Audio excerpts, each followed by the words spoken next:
talking about the incompetent administration that now has the biggest problem of its career in front of the American people. Now, there are always going to be 1 out of 3 who say that they're doing no wrong. These are the worshipers who will say no matter what they do, it's right. We expect that from both sides. We had that with Bush, that even when he was wrong, he was right. And we have it right now from New York City, apparently. David in New York, WOR calls. Go ahead, please. Thank you. I'm just calling to say I think the president is doing the best he can. And well, see, that's the problem. He is doing the best he can. That's exactly my point. I'm just saying we ought to support him. But you hear what I just said? He's doing the best he can, but he's not up to the job, David. I think he is. I think he... Well, of course you would think he is, because you're one of the progressives who believes he can do no harm and that he walks on water, correct? Progressives in Brooklyn.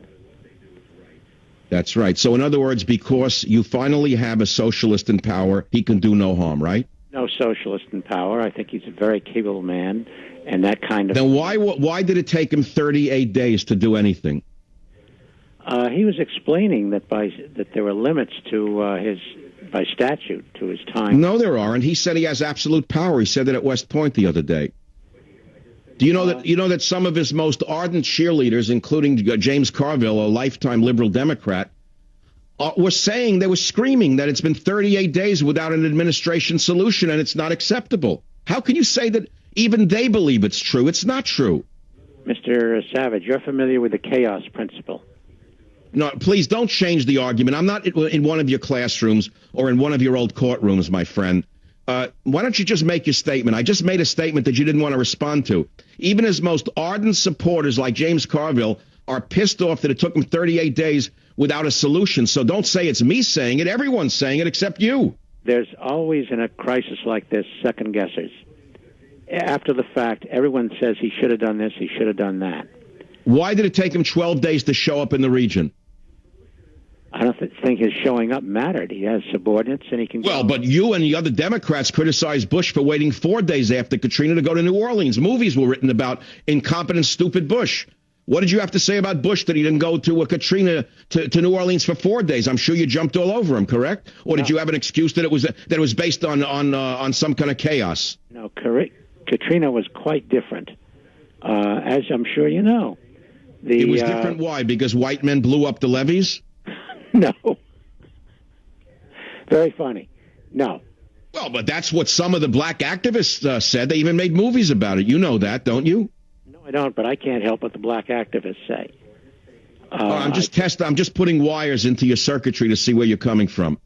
All right, what about the containment strategy of barrier berms? You're familiar with it by now, as we all are, correct? Yes, and he responded to that. Oh, well, I'm asking a question. We all know what a barrier berm is, right? I did. These are temporary sand islands that block the flow of oil into fragile wetlands and marshes, right? And yet berm construction requires approval from the Corps of Engineers and the U.S. Fish and Wildlife Service.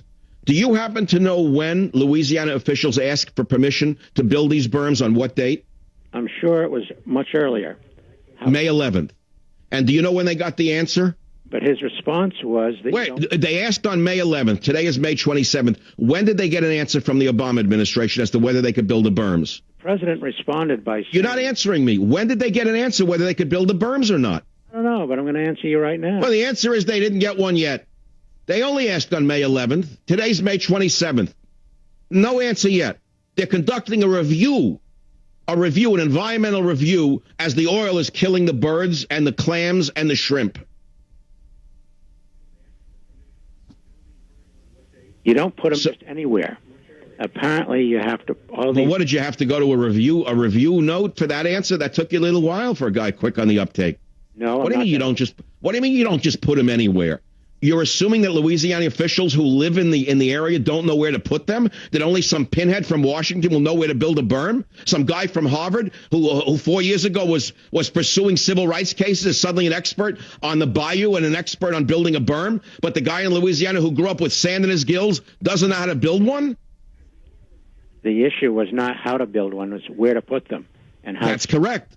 Of course that's correct. But they didn't even give him an answer on that.